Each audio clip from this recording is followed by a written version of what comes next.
След дълга пауза включвам се с видео за ето този гигант.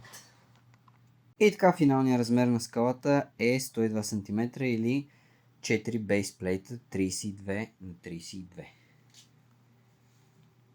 Тук може да видите, че съм използвал строене на страни, за да се получат тези, мога да кажа, брутални стъпала.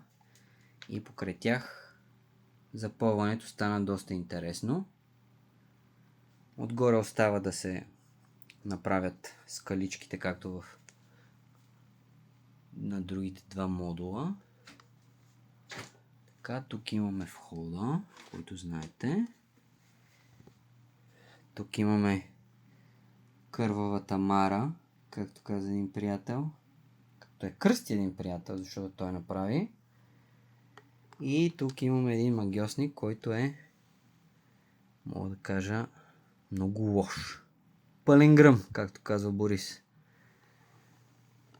Тук имаме да запълваме една дупка, която може би ще вдигна така да има повече скаличка. Къстъмката, дракончета и да ви покажа сега и другия вход, който сте го виждали, но все пак с един прасьок го изкараме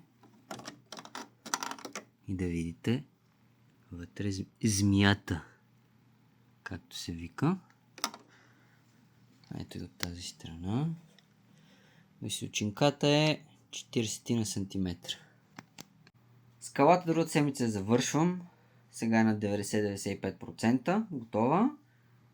И след това продължавам с терени, с къстъм минифигурки да ви показвам и какво ли още не. Гледахте ли го? Трейлъра на новото аниме The One Piece ремейка.